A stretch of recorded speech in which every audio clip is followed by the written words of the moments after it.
Rob, thank you for joining us at the end of the 24-25 season. They just go so quick, don't they? So let's sort of start off with, from an academy perspective, sort of the released and retained list. Obviously, we've seen Charlie Ragg has been offered an extra year. Jensen Kilroy has got his first pro deal.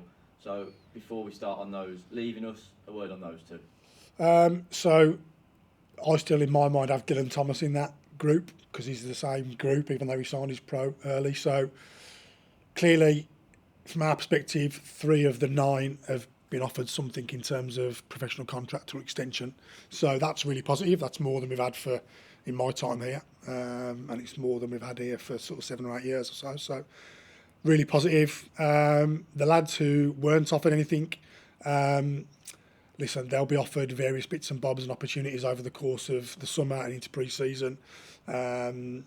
They'll find their way into whatever's next. I'm going to watch, in fact, Tom Owens playing in a cup final for Dudley Town on Thursday night, so I'm going to watch him play on Thursday evening. So, yeah, listen, I think like every year, tough decisions, there's lots of us involved in those decisions. We don't make them lightly. And over time we build really strong relationships with these boys, so we've known some for a really long time. So tough, but I think we've made good decisions, and we'll put the relevant support in place post them being with us. So Helen, our player care lead, is in regular contact with them in terms of what's happening next, and I'm sure they'll find their way at whatever level that ends up being. So yeah, we wish them well and thank them for their efforts. Yeah, it's always difficult decisions for those leaving us, Rob. But you mentioned there that sort of aftercare that's in place with Helen and Walsall Football Club. We still have a very important role to play in their careers in helping them on, hopefully get moves further and further contacts that they've made while they're here, and to only go and improve them, whether it's still in football or not. Yeah, listen, I think player care, as it's called, has improved like immeasurably across the board in academies. Every academy now has someone like and Helen, the equivalent, and some have more than one member of staff to do that. So the level of support for players when they move out of an academy is really positive and has only got better over the course of time I've been here, and will only get better over the future years to come. So, yeah, lots of really positive things going on. And I think it's also worth mentioning that, the boys this year, the scholars, they achieved their best ever education grades this year for any of the groups that I've been here with. So, it stands them in good stead, whether it's university or going into work or continuing their football, whatever it might be, they'll be in a really good place, and they know that we're always here should they need to come back to us for anything. And Helen maintains that point of contact anyway, just as a matter of course. So there's always those touch points over the coming 2, 3, 5 years, just to kind of see where they're at. And we still hear off some of the boys who left a couple of years ago who were, maybe in America studying and playing, and so that there's life after scholarship, whether they become a footballer here or elsewhere or not. And that's where we wrap up by wishing them all the very best and best of luck, and I'm sure they'll all go on to have great careers whatever they do. So let's talk about a bit of the football side. So let's start with the under-18s. Obviously a big improvement from not just last season but previous seasons as well on the pitch. So what have you made of what Ryan's done with them and how they've progressed this year? I think we've made just really solid progress, Paul. And we have this conversation on a regular basis, don't we, about winning or performance and the balance and what's important and what are we measured by. And I'll come back to you all the time and say it's not all about winning. However, if you get the development performance piece right, the natural kind of knock-on effect is you should hopefully win a little bit more. And I think we've seen that.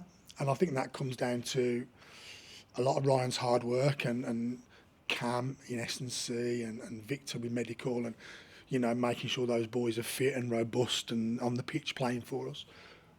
So really good work in that respect, but also highlighting kind of the importance of recruitment over the last couple of years. The recruitment of players into the building has improved.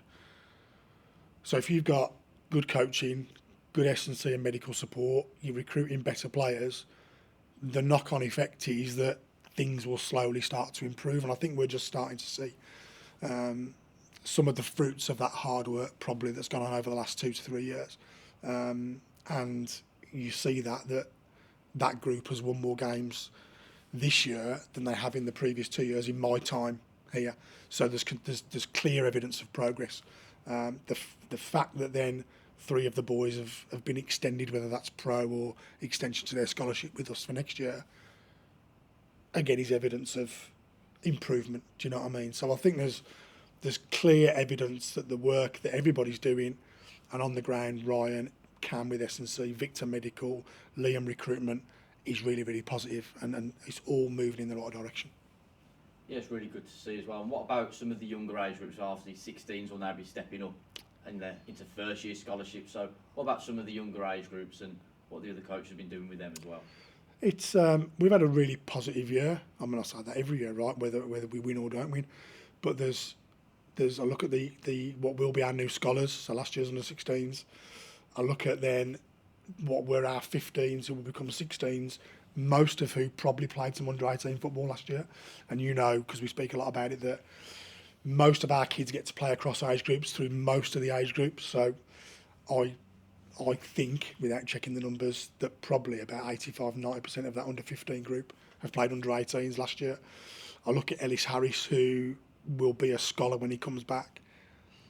He played probably 15 games in the 18s as an under 15. You know, so we're really big with that players playing across. So I have high hopes for what will be scholars, the under 16s from last year. And I look at some notable sort of performances over the year. The under 15s, what will be 16s when they return. We're invited to a Premier League event back in probably March time. And were just incredible.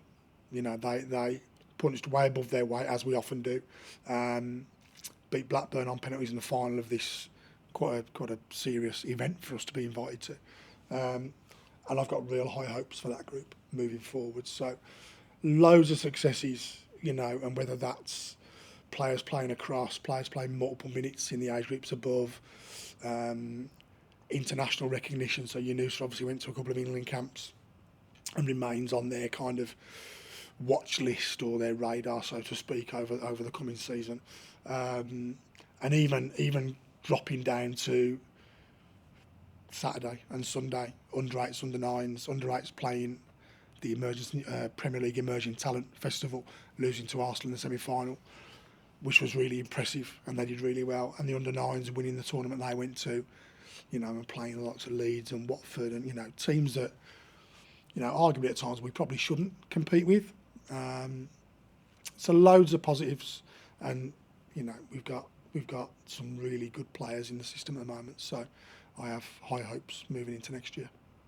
That's it. Let's talk about next year then. Obviously, really good stories coming out of this year. You know, you touched on Yunusa there. That was a really, really good highlight for the club as well, and shows the hard work everyone's putting in to help players get that international recognition. So what are your ambitions for the whole academy next year? And, you know, I'm sure you want to continue improving. Well, we've just finished. So we finished on Saturday, Sunday. So we've got a sort of 3-week lull now. So it goes really quiet. We've spent the last probably 4 weeks kind of planning ready for next year. There's going to be a few little tweaks to our coaching program syllabus. There'll be a few little tweaks to staff, as there has been over the year. I'm really excited to see where we go. I think we've got fundamentally some really good players. I have really high hopes, like I say, for that what will be under 16 group moving forward. Really good players, really good staff. We've got some big plans for the games program in terms of extending what the players do. So outside of their kind of week-to-week Sunday games program, trying to stretch them by playing some really high-level opposition. We've got big plans for our tours. We had a really successful year of tours this year. You'll know that for sort of the primary coming here, we didn't do tours really. We stretched ourselves a little bit this year by taking some groups across to Holland and did really well, and all 3 age groups won their competitions, and it was fabulous. So we've got big plans in terms of taking the 12s, 13s, 14s, 15s overseas to some different places next year. So extending what we do with that, so that player experience gets broadened and the staff experience gets broadened, and actually all that time away with the players is really valuable in terms of building those relationships and all adds to their journey. We've got big plans for education. Andy's done a really big piece of work around our day release programme to really move that forward into a really positive place next year.